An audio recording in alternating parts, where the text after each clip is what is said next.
Bom dia, família! Feliz segunda para você aí. Espero que você esteja bem nesse começo de semana. Fique ainda melhor depois do nosso tempo de estudo juntos. Continue a crescer e aprender princípios bíblicos para a sua vida e para a minha. Hoje nós vamos tratar de um assunto que precisamos ouvir, entender e até, eu diria assim, remar contra a maré da nossa cultura nesse sentido. Nós vivemos em uma cultura que faz brincadeiras com coisas sérias e coisas importantes da parte de Deus. E não estou dizendo que a gente tem que ser mal-humorado e não pode brincar sobre algumas coisas, mas nós precisamos renovar a nossa mente, né? O apóstolo Paulo diz em Romanos 12, de 1 a 2, não se conformem ao padrão desse mundo, mas sejam transformados pela renovação da sua mente. Mude a sua forma de pensar para que você experimente a boa, perfeita e agradável vontade de Deus. Todos nós queremos a boa, perfeita e agradável vontade de Deus. Para isso precisamos mudar a nossa forma de pensar. E hoje nós vamos tratar de um assunto que é um assunto de muita brincadeira, é um assunto de muita piada, é um assunto de muita gozação entre amigos. E eu sou um cara bem-humorado, gosto de brincadeira, não tenho problema com brincadeira, mas aqui a gente tem que ter cuidado para que a brincadeira não dite a nossa forma de pensar. E eu quero ser uma voz remando contra a maré, dizendo o contrário do que a cultura diz. E eu espero que você possa também ser uma voz, principalmente você, homem, seja uma voz remando contra a maré e dizendo o contrário do que a cultura diz e concordando com o nosso texto de hoje, que está no finalzinho do capítulo 18 de Provérbios, lá no versículo 22. Você está pronto? Aperta o cinto aí que nós vamos dar uma explorada num tema super importante e super relevante para todos nós. Provérbios, capítulo 18, versículo... Deixa eu ver se eu consigo melhorar esse... Aí, acho que melhorou um pouco, né? Dá um abraço tempo, mas está melhorzinho. Versículo 22. Quem encontra uma esposa, encontra algo excelente. Desculpa que está meio desfocado, tá, gente? Mas é o que temos para hoje. Quem encontra uma esposa excelente, uma esposa, encontra algo excelente e recebeu uma bênção do Senhor. Quem encontra uma esposa, encontra uma coisa excelente e é abençoado pelo Senhor. Opa, errei o botão ali. Gente boa. A palavra de Deus nos diz que o homem que encontra uma esposa, obviamente aqui presume-se uma mulher de Deus, porque naquela época era proibido, né, judeu casar com não judeu. Então, hoje a gente poderia traduzir no Novo Testamento, né, crente casa com crente, para que você tenha intimidade espiritual, não só física. Muita gente não leva em consideração a intimidade espiritual, mas é importante. Então, presume-se aqui que estamos falando de uma pessoa cristã, madura, saudável, né? Mulher de Deus. Ele diz, cara, quem encontra uma esposa, encontra algo excelente e recebeu uma bênção do Senhor. Por que eu quero estacionar aqui contigo e insistir contigo em algumas coisas? Porque na nossa cultura, você sabe muito bem, não preciso te explicar isso, só preciso te lembrar de uma coisa que você já sabe. É uma cultura que brinca muito com relação a casamento. No sentido, né, agora vai pedir permissão para a esposa para poder sair com os amigos, né? Agora a esposa manda nele. Agora que é casado não pode se divertir, né? Tem várias, né? Várias piadas, né, de casamento como uma prisão. Enfim, como se o casamento fosse uma coisa negativa, como se o casamento fosse uma coisa ruim. Casamentos podem ser ruins, isso é fato.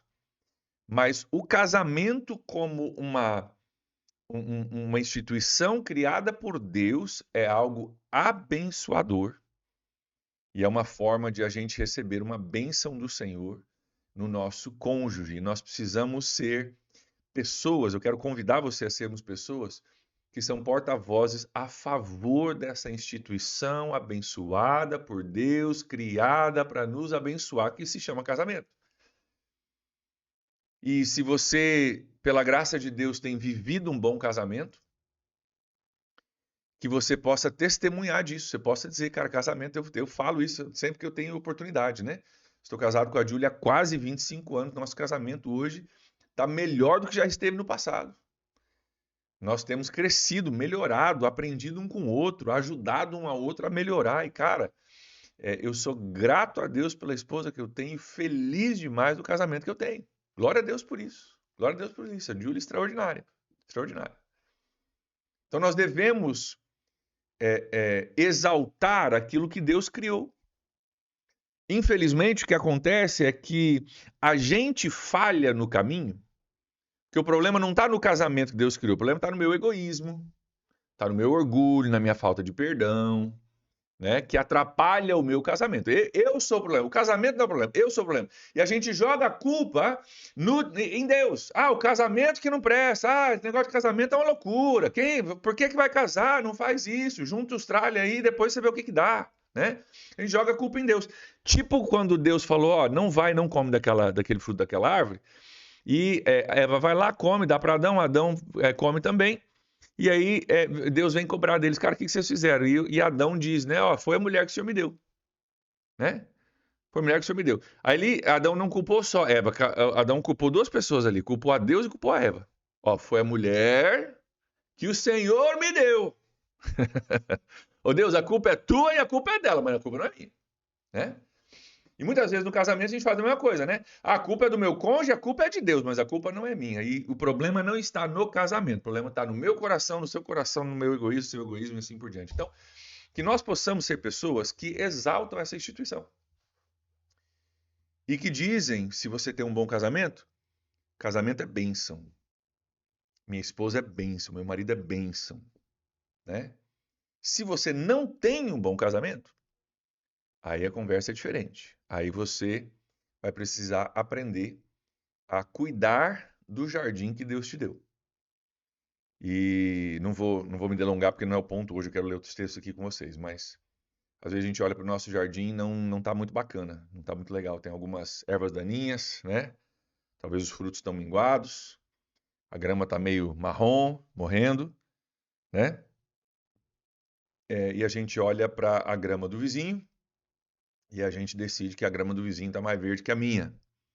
E isso é fato, às vezes, e talvez porque, em grande maioria das vezes, é porque o vizinho está regando, o vizinho está arrancando os matinhos, né? O vizinho está adubando, o vizinho está cuidando daquilo que lhe foi dado. E eu garanto para você que se você for o tipo de pessoa que decide regar, adubar, arrancar os matos, que é o quê? Tirar aquilo que não soma, que não presta, aquela falta de perdão, aquela coisa que divide, aquela coisa que você fala que ele não gosta que você fala, ou que ela não gosta que você fala, aquela coisa que você faz que ela não gosta. Arranca aquilo, vai tirando aquilo, sabe? Vai deixando tudo mais limpo, tudo mais agradável, tudo mais convidativo. Gente, um jardim bem cuidado é uma coisa muito convidativa, né? Você olha para um jardim bem cuidado e fala, cara, que vontade de fazer um piquenique. Você não estava com vontade de fazer piquenique antes, mas você vê aquele negócio e fala, cara, que vontade de pôr um lençol aqui, deitar aqui, ficar tarde aqui, coisa mais linda, né? Você nem estava pensando nisso, mas a visão do jardim te levou a isso. Queridos, que nós possamos criar na nossa casa esse tipo de ambiente, né? Semana passada eu falei sobre como eu e a Júlia, a gente se cumprimenta quando a gente chega. Nós tomamos uma decisão que você deve tomar também. Como você quer ser cumprimentado pelo seu esposo, pela sua esposa, quando você chega em casa. Lembra que você vai viver isso todos os dias da sua vida. E eu quero sugerir para você que vocês façam o que eu e a Julie fazemos. Eu entro em casa, a gente se procura, onde a gente estiver no escritório, botando roupa para secar no varal, lá em cima com as crianças, tomando banho, a gente se procura. E, oi, boa tarde, damos um beijo, como foi seu dia, né? Cara, são pequenos detalhes que cuidam do nosso jardim. Mas vamos falar um pouquinho sobre casamento, vamos voltar para o nosso tema aqui, para falar sobre casamento um pouquinho. Eu quero ler para você alguns textos bem importantes, que vão dar uma baliza para a gente aqui sobre casamento do ponto de vista de Deus, do ponto de vista bíblico, dentro dos parâmetros, né, da ótica cristã, da ótica bíblica, para que a gente possa, então, né, compreender e renovar nossa mente. Olha só, Gênesis capítulo 2, versículo 21. Oh, meu Deus, essa câmera aqui não quer focar, hein? Vamos ver. Não quer focar, gente. Ela não está querendo trabalhar hoje, tá? Então, vocês desculpam aí. Então, o Senhor fez o homem cair em sono profundo. E enquanto ele dormia, tirou uma das costelas, fechando o lugar com carne. E com a costela que havia tirado do homem, o Senhor Deus fez uma mulher e a levou até ele. Disse então o homem: essa é osso dos meus ossos, carne da minha carne, será chamada de mulher, porque do homem foi tirada. Por essa razão, o homem deixará pai e mãe, se unirá à sua mulher, e se tornarão uma só carne.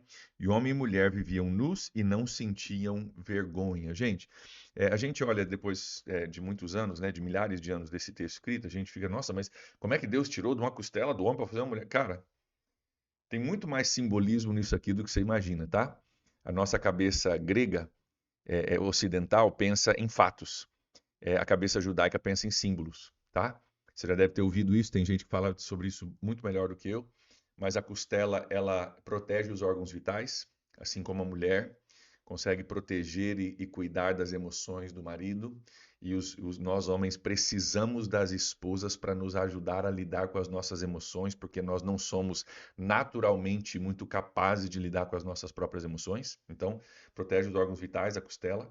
Também está do lado do homem, né? Não está abaixo do homem, não está sobre os pés. Foi lá e pegou o dedão do pé, pegou o dedo mindinho e fez a mulher. Não, pegou a costela, cara, do lado do homem, porque são iguais em valor, apesar de serem diferentes em função, homem e mulher, mas iguais em valor, lado a lado. E algo que fica debaixo do braço dele, deve ser protegida por ele, deve ser abraçada por ele, tem vários outros simbolismos aí, mas Deus criou para que eles pudessem viver juntos e eles viviam nus, não tinham vergonha, porque não tinha nada de errado com isso, era um presente um para o outro, a sexualidade, inclusive, era um presente dentro desse contexto, né? E tudo isso vem de Gênesis capítulo 2, versículo 18, que eu quero olhar com vocês aqui, um versículozinho antes, alguns versículos antes. Olha só, então o Senhor, Deus, declarou: não é bom que o homem esteja só.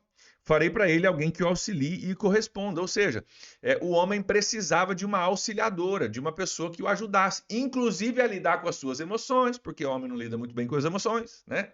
Não identifica as emoções, mulher é muito mais tem uma facilidade muito maior com isso, consegue ajudar a gente a processar isso, a identificar as emoções, colocar para fora, assim por diante. Mas precisava de uma ajudadora, uma parceira que viesse ao lado para ajudar. Por quê? Porque o homem, Deus criou o homem de uma forma que sozinho falta alguma coisa. Existe uma completude que vem quando você experimenta a personalidade masculina com a personalidade feminina entrando numa aliança por toda a vida e decidindo se ajudar e construir algo juntos por toda a vida. É uma dinâmica diferente, uma dinâmica muito mais rica, muito mais poderosa, muito mais, né, sustentável, tá? E diz que encontra, então, favor do Senhor. Encontra favor do Senhor esse homem que encontra uma esposa. E é muito interessante, quero ler para vocês aqui agora, Provérbios capítulo 8, versículo 35. E eu quero comparar com o versículo que a gente está lendo hoje, porque no meu estudo aqui alguém apontou uma coisa do hebraico que eu não sabia, eu achei muito interessante. Ó, Provérbios 8, 35, vamos aqui. 8, 35 aqui, ó. Pois todo aquele que me encontra, é a sabedoria que está falando, tá? Ó, aqui, ó, capítulo 8. A sabedoria está clamando, tá? Falando de sabedoria. Pois todo aquele que me encontra, a sabedoria, encontra a vida e recebe favor do Senhor. Todo aquele que encontra a sabedoria encontra a vida e recebe o favor do Senhor. Vamos 10 capítulos à frente agora e vamos olhar o versículo 22. Quem encontra uma esposa encontra algo excelente e recebeu uma bênção do Senhor. E os estudiosos que eu estava lendo, a respeito desse capítulo, dizem que a linguagem no hebraico entre um versículo e o outro é muito parecido. Sobre encontrar sabedoria e sobre encontrar uma esposa. É muito parecida a linguagem no hebraico. Né? É como se fosse um paralelo ali, né? E o que um dos estudiosos sugere aqui, que eu queria encerrar com isso, é o seguinte: que depois da gente encontrar a sabedoria do Senhor, né, a vida que vem com a sabedoria, quem me encontra, encontra a vida, diz a sabedoria, né? Depois de a gente encontrar a sabedoria e a vida, uma das próximas coisas preciosas para a gente encontrar é uma esposa ou um marido, alguém com quem eu vou construir a minha vida debaixo da sabedoria de Deus. Por que eu estou encerrando com isso? Porque isso exalta o casamento de novo. Nós estamos aqui estudando sobre a sabedoria de Deus. Nós sabemos que Ele é o autor da vida. E uma das coisas que a Bíblia parece apontar com essa linguagem tão similar é que nós também devemos pensar sobre o casamento como algo precioso, algo importante, algo necessário para a nossa vida ser bem sucedida, né, no sentido de construirmos uma aliança junto com alguém, algo, né, que a gente possa levar para a vida, e essa cumplicidade, essa ajuda mútua que Deus desenhou como um presente dele para o homem e para a esposa também. Então, quero incentivar você e eu a sermos porta-vozes da bênção que é o casamento, do desenho de Deus por trás do casamento, e que nós possamos ser um povo que reflete nas nossas falas aquilo que a Bíblia nos ensina sobre essa santa instituição que é tão necessária para nós. Amém? Vamos orar por isso? Pai, nós agradecemos o Senhor pela renovação da nossa mente que nós estamos vivendo hoje, pela palavra de Deus que exalta o casamento como uma ideia do Senhor. Oro, Deus, para que as nossas palavras reflitam aquilo que o Senhor está nos ensinando aqui. Que não sejamos nós, Deus, aqueles que brincam ou que fazem chacota do casamento, ou pior ainda, do nosso cônjuge, mas que nós possamos, Deus, ser homens e mulheres que reconhecem a bênção do casamento. Se tem alguém aqui com dificuldades no casamento, Deus, eu oro para que o Senhor nos ajude a aguar, adubar, tirar o mato do nosso jardim, para que nós possamos desfrutar o melhor do Senhor dentro desse contexto. Nós amamos o Senhor, oramos assim gratos, em nome de Jesus. Amém. Amém, gente boa. Um abraço para vocês aí, um ótimo dia e a gente se vê amanhã, se Deus quiser. Tchau, tchau.